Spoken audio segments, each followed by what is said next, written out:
এখন যারা ব্যভিচারে লিপ্ত, যারা ইফটিজিং করে, যারা অন্যায় করে, যারা জানা ব্যভিচারে লিপ্ত, যারা হারাম কাজ করে, ওই সমস্ত মানুষগুলোকে যখন আমরা বাধা দিই তখন তারা কিন্তু এটা মনে করে না যে হুজুর আমাদেরকে সাহায্য করতেছে, ঠিক না?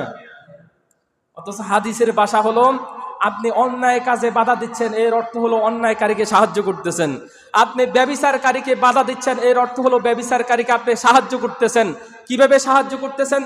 তার যেই পরিণতি এবং পরিণাম, জানা করার পরে ধ্বংস হওয়া, দুনিয়াও শেষ আখিরাতেও শেষ, সেই ধ্বংসাত্মক কর্মকাণ্ড থেকে তাকে বাধা দেওয়ার অর্থ হলো আপনি তাকে সম্বোধন করে বললেন, ও আমার সাহাবারা, উনসুর আখান, তোমার ভাইকে সাহায্য করো, যালিমান আল মাজলুমান, তোমার ভাই জালেম হোক আর মাজলুম হোক, জালেমকেও তুমি সাহায্য করতে হবে, মাজলুমকেও তুমি সাহায্য করতে হবে। এখন বলতে পারেন হুজুর, এই যে জালেমকে সাহায্য করার জন্য বলছেন, মাজলুমকে সাহায্য করার জন্য বলছেন, বুঝলাম যিনি মাজলুম মানে যার উপর অত্যাচার করা হয়েছে, যার উপর জুলুম করা হয়েছে, সেই নির্যাতিত, নিপীড়িত, নিষ্পেষিত মানুষগুলোকে সাহায্য করবে, এটা তো বুঝে আসে। কারণ আমার সামনে আমার একজন ভাই জুলুমের শিকার, নির্যাতনের শিকার, আমি তাকে সাহায্য করবো, এটা তো স্বাভাবিক ব্যাপার, ঠিক আছে না? কিন্তু একজন জালেমকে কেমনে সাহায্য করতে পারি? রাসূল তো বলছেন, উনসুর আখাকা যালিমান আও মাজলুমান, তোমার ভাইকে সাহায্য করো, সে জালেম হোক আর মাজলুম হোক। এখন প্রশ্ন হয়, মাজলুমকে তো সাহায্য করলাম, কিন্তু জালেমকে কেমনে সাহায্য করবো? কি বলেন, প্রশ্ন দাঁড়ায় কিনা? হাদিসটা কত জটিল, একটু খেয়াল করবেন। সাহাবায়ে কেরাম প্রশ্ন করলেন, ইয়া রাসূলুল্লাহ, মাজলুমকে তো সাহায্য করব, কিন্তু জালেমকে কেমনে আমরা সাহায্য করি? জালেম তো অত্যাচারী, জালেম তো জালেম।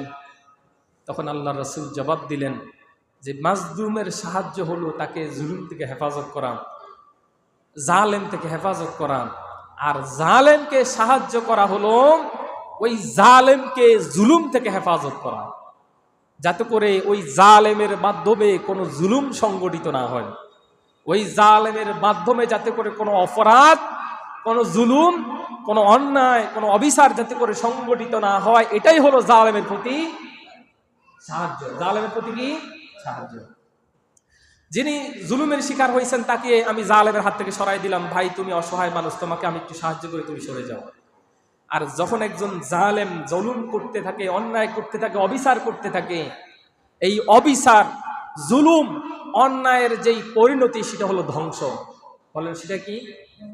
যদি আপনি ওই জালেমকে জুলুম করা থেকে বিরত না রাখেন, জুলুম করতে করতে করতে করতে, অবিচার করতে করতে, হারাম কাজ করতে করতে, অবৈধ কাজ করতে করতে একদিন সে ধ্বংস হয়ে যাবে। সুতরাং ওই জালেমকে যদি ধ্বংস থেকে রক্ষা করতে হয়, ওই জালেমকে যদি অধপতন থেকে, পতন থেকে রক্ষা করতে হয়, তাকে তার জুলুমের যে কর্মকাণ্ড, সে সমস্ত কর্মকাণ্ড থেকে ফিরিয়ে আনতে হবে।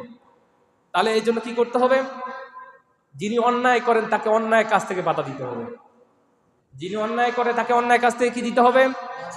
এখন অন্যায়কারীকে যদি অন্যায় কাজ থেকে বাধা দেন, এখানে দুইটা দৃষ্টিভঙ্গি খেয়াল করতে হবে। যিনি অন্যায়কারীকে অন্যায় থেকে বাধা দিচ্ছেন, তিনি মনে করতে হবে আমি আমার এই ভাইকে অন্যায় করতে করতে যে ধ্বংস হয়ে যাচ্ছে, সেই ধ্বংস কাজ থেকে, সেই ধ্বংস হওয়া থেকে আমি তাকে রক্ষা করতেছি।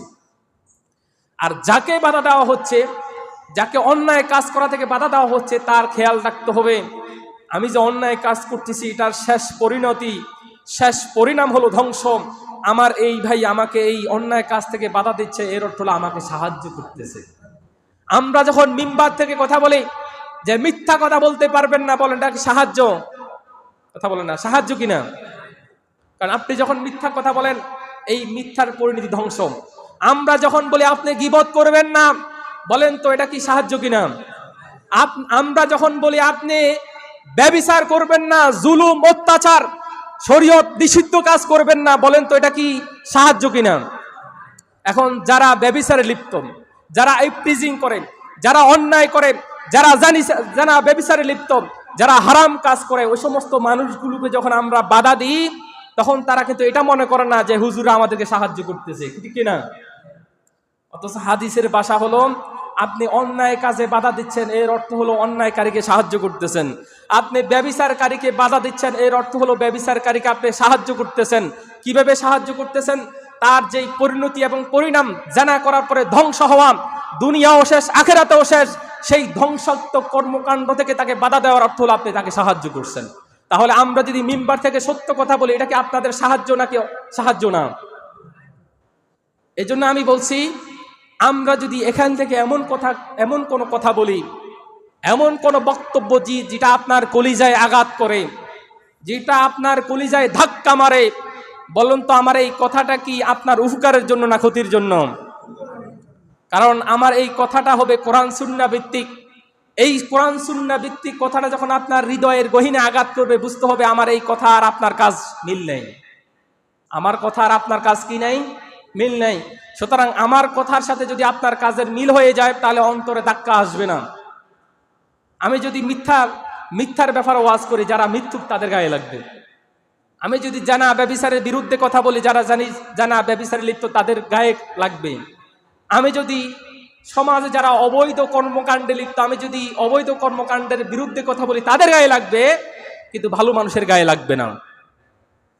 এই জন্য বলছি, এই মিম্বার থেকে যেই কথাগুলো আপনাদের হৃদয়ের গহীনে ধাক্কা মারবে, ওই কথাগুলো যতদিন পর্যন্ত আমাদের থেকে আসবে, ততদিন এই মিম্বারের হক আদায় হবে।